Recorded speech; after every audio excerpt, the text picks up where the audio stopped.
السلام علیکم میرے پیارے ساتھیوں، آج جو کہانی آپ کے سامنے پیش کر رہی ہوں یہ کہانی 100% سچ ہے، اور جن صاحبہ نے یہ کہانی سنائی ہے اس کہانی کی چشمدید گواہ ان کی والدہ ہیں۔ کالا جادو کس طرح انسان کے دین و ایمان کو تباہ کر دیتا ہے، نہ صرف دنیا بلکہ آخرت کو بھی برباد کر دیتا ہے۔ آئیے مل کر یہ سچی کہانی سنتے ہیں۔ اس سے پہلے ہمارے چینل سیدھا اسٹوری پوائنٹ کو سبسکرائب ضرور کریں اور سبسکرائب کرتے ہی بیل کو دبائیے۔ یہ واقعہ امی ہمیں سناتی ہیں جو انہوں نے ہماری نانی اماں سے سنا تھا، گو کہ اس وقت ہماری امی جان پیدا نہیں ہوئی تھی جس وقت یہ واقعہ ہوا، کیونکہ امی اپنے بہن بھائیوں میں چوتھے یا پانچویں نمبر پر تھی۔ ہمارے نانا حضور جناب وحید الدین خان صاحب خاصے پہنچے ہوئے بزرگ تھے۔ وہ مزمل شریف یعنی سورہ مزمل کے عامل تھے، اور کئی لوگوں کا کہ جن پر جن آصف وغیرہ کا سایہ ہو جاتا ان کا علاج کیا کرتے تھے۔ اسی طرح ہماری نانی اماں بھی نہایت عبادت گزار، شریف النفس اور اللہ تعالیٰ کے بے حد قریب تر تھی۔ گھر کا ماحول بھی مذہبی اور دیندار تھا۔ ہمارے نانا حضرت کی شہرت آس پاس کے علاقوں میں بھی تھی، لوگ ان سے فیض حاصل کر رہے تھے۔ اس زمانے میں ان کے آس پاس بہت سے ہندو گھرانے بھی آباد تھے جن سے نانا حضرت اور ان کی فیملی کے اچھے تعلقات تھے۔ نانا حضرت کے پڑوس میں گوپال نامی ہندو رہتا تھا۔ ایک بار وہ ہندو نانا کے پاس آیا۔ دوپہر کا وقت تھا، نانا سرکاری ملازم تھے اس لیے دوپہر کے بعد گھر آ جاتے تھے۔ اس وقت بھی نانا گھر آ کر آرام کر رہے تھے۔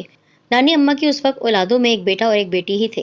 میرے ماموں اکبر اور سب سے بڑی خالہ شاہین جو چند ماہ کی تھیں۔ نانا گوپال سے ہمیشہ کی طرح بہت اچھی طرح ملے اور آنے کا سبب پوچھا۔ تب اس نے باتوں باتوں میں بتایا کہ اسے کہیں سے یہ راز معلوم چلا ہے، یہ معلوم ہوا ہے کہ نانا کا گھر جو کہ کافی وسیع و عریض یعنی بہت بڑا تھا، اس کے پچھلے حصے میں خزانہ دفن ہے۔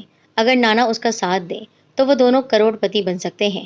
نانا نے یہ بات سنی تو شدید غصہ آ گیا۔ غصے سے اٹھ کھڑے ہوئے اور اس کو برا بھلا کہہ کر گھر سے نکال دیا۔ اللہ تعالیٰ کا دیا ہمارے پاس سب کچھ ہے، اور ایسے خزانوں پر جن بھوتوں کا قبضہ ہوتا ہے، اس لیے مجھے اس خزانے سے کوئی سروکار نہیں۔ گوپال نے بہت کوشش کی لیکن نانا نے اس کی کوئی بات نہیں مانی۔ لالچ دینے کی کوشش کی لیکن نانا کے دل میں لالچ نہیں آئی، کیونکہ وہ سمجھ رہے تھے اس خزانے کی وجہ سے ان کا گھر بھی تباہ ہو سکتا ہے۔ وہ مایوس ہو کر لوٹ گیا۔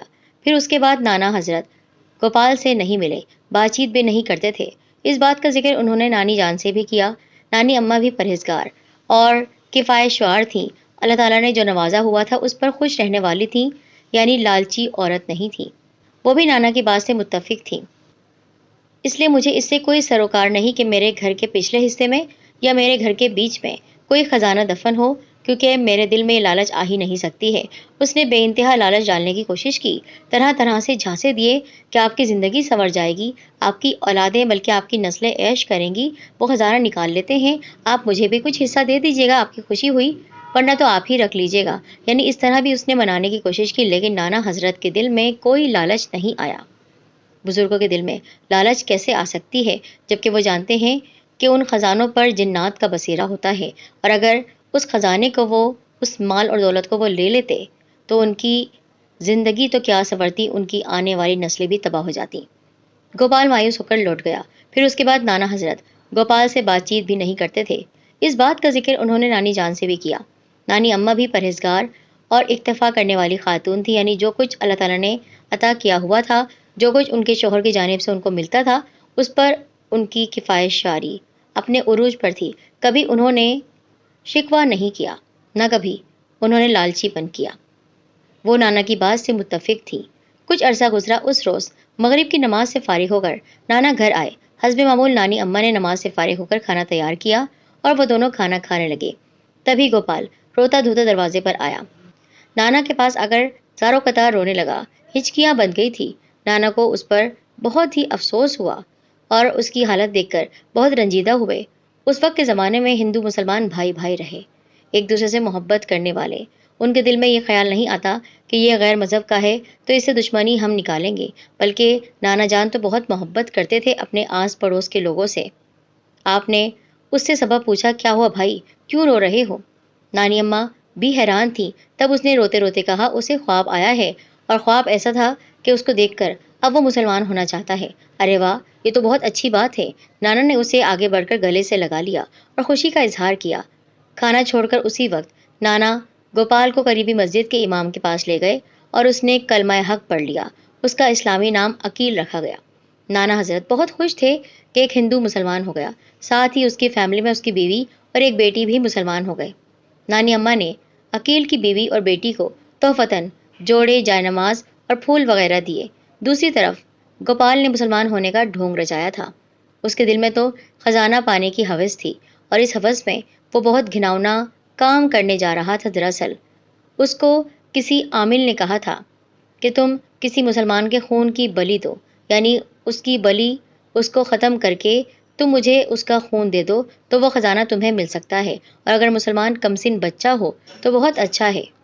تب اس کے شیطانی ذہن میں ہمارے بڑے ماموں اکبر کا خیال آیا، اور اس نے بہت سوچے سمجھے منصوبے کے تحت مسلمان ہونے کا ڈھونگ رچایا تاکہ نانا حضرت کا دل جیت سکے، اور وہ اپنے گھناؤنے منصوبے میں کسی حد تک کامیاب بھی ہو گیا تھا، کیونکہ نانا جان بہت خوش تھے۔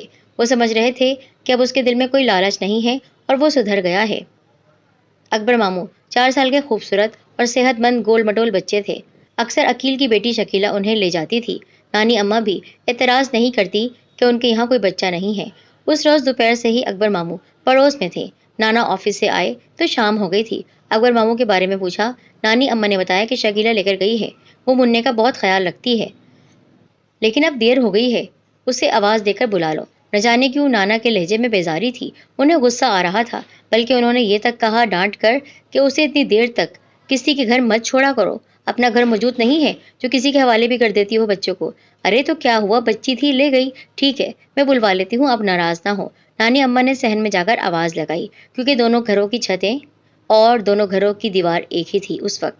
نانی اماں کے پکارنے پر کوئی جواب نہیں آئی، ورنہ تو فوراً ہی شکیلہ جواب دیتی تھی۔ 2-3 آوازیں دے کر نانی اماں پریشان ہو گئی۔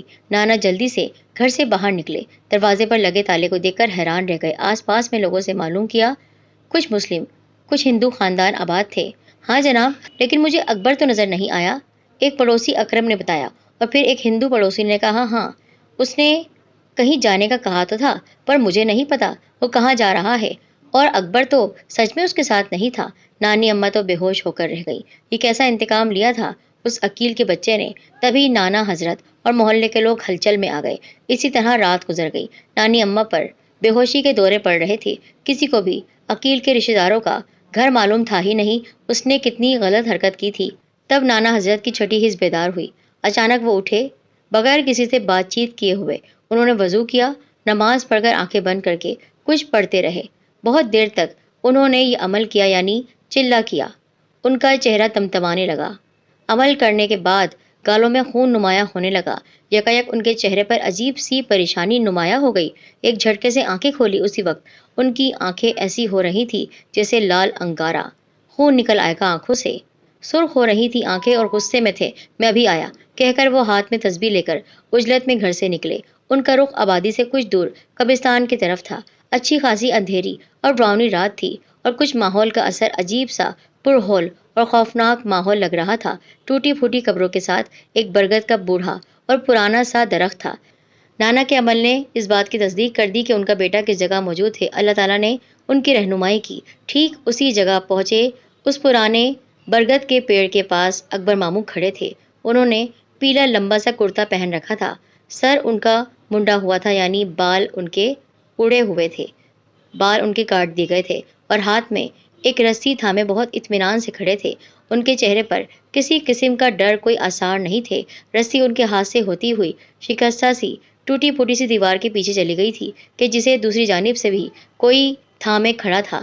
نانا حضرت ایک لمحے میں سب کچھ سمجھ گئے۔ خوفناک اور خاموش پرہول ڈرا دینے والے سناٹے میں صرف عقیل کی آواز ہلکی ہلکی گونج رہی تھی۔ وہ کوئی منتر پڑھ رہا تھا، تیز تیز اور عجیب سا انداز تھا۔ تبھی نانا حضرت نے دیکھا کہ وحشت ناک عجیب الخلقت چہرے والا ایک آسیبی وجود، ایک جن جو کوئی شیطانی طاقت لگ رہا تھا، وہ چیختا ہوا اسی رستی پر دوڑنے لگا۔ وہ کبھی تیزی سے اکبر ماموں کی طرف آتا اور پھر ویسے ہی چیختے ہوئے لوٹ جاتا اور دیوار کے پیچھے ہو جاتا۔ اس کی آواز میں جنون تھا، عجیب سی خوفناک چنگھاڑ تھی، جیسے وہ بہت بھوکا ہو۔ نانا حضرت تیزی سے آگے بڑھے اور آیت الکرسی پڑھتے ہوئے رسی کا سرا اکبر ماموں کے ہاتھ سے لے کر پیڑ سے باندھ دیا۔ اسی لمحے نانا کو ایسے لگا جیسے اکبر ماموں نیند سے جاگے ہوں۔ ابا جی کہہ کر وہ نانا کی گود میں بے ہوش ہو کر گر گئے۔ اسی لمحے وہ خوفناک اور دہشت زدہ وجود، وہی جن، خبیث شیطان، دوبارہ رسی پر دوڑتا ہوا آیا اور اسی تیزی سے واپس پلٹا۔ اس بار اس کی چیخ نہایت مکروہ اور بہت ہی زہریلی تھی، دل دہلا دینے والی تھی۔ نانا حضرت زور زور سے آیت قرآنی کا ورد کرنے لگے، تبھی ایک زوردار اور خوفناک تماچے کی تھپڑ کی آواز سے قبرستان کی قبریں تک ہل گئیں۔ نانا حضرت کی آواز اور تیزی آ گئی ان کی آواز میں۔ وہ پڑھتے جا رہے تھے، قرآنی آیات کا ورد کر رہے تھے، ساتھ ہیبت ناک قہقہا گونجا اور ماحول پر ایک دم سکوت چھا گیا۔ نانا حضور اکبر ماموں کو بے ہوشی کی حالت میں کس طرح گھر لوٹے ہیں لے کر انہیں خود بھی یاد نہیں ہے۔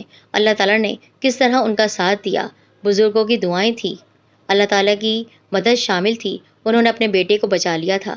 دوسری صبح قبرستان سے عقیل کی لاش ملی، جس کے منہ پر کسی جن کے ہاتھ کا بھرپور تماچا پڑا ہوا تھا۔ اس کی لاش بالکل سفید لٹھے کی مانند تھی، جیسے سارا خون نچوڑ لیا گیا ہو۔ بعد میں عقیل کی بیوی نے ساری سچائی بتائی کہ عقیل پیسے کی ہرس میں اندھا ہو گیا تھا، وہ معصوم اکبر کی جان لینا چاہتا تھا، اور وہ تھپڑ جو عقیل کو پڑا تھا وہ اکبر کو پڑنے والا تھا۔ عین وقت پر نانا حضرت پہنچے اور اپنے علم کے ذریعے سب کچھ سمجھ گئے اور رسی کا سرا پیڑ سے باندھ دیا۔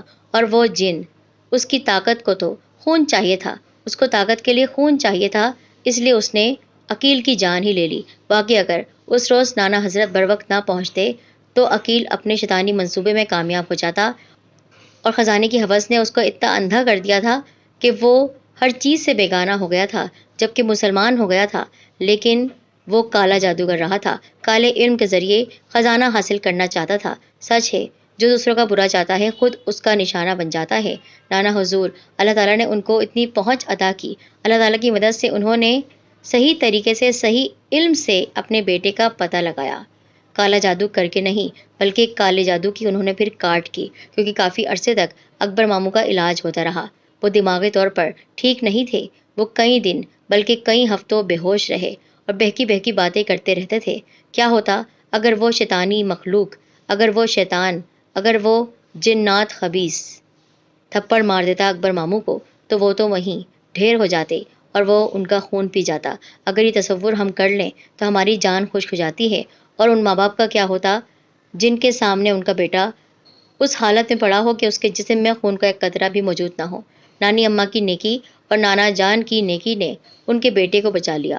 سچ میں اللہ تعالیٰ کی راہ پر چلنے والوں کو اللہ تعالیٰ ایسے ہی مدد کرتا ہے ان کی، اور ہمیشہ ان کا ساتھ دیتا ہے۔ لیکن وہ لوگ جو کالا علم کرتے ہیں، نہ وہ دنیا کے رہتے ہیں نہ آخرت کے رہتے ہیں، اور دولت یا خزانہ تو ان کو ملنا ہی نہیں تھا، کیونکہ وہ خبیث شیطان جن اس پر قبضہ کیے ہوئے تھا، اس نے اس عقیل کا خون پی لیا اور پھر سے وہ اپنی طاقت کو بڑھا کر وہاں سے چلا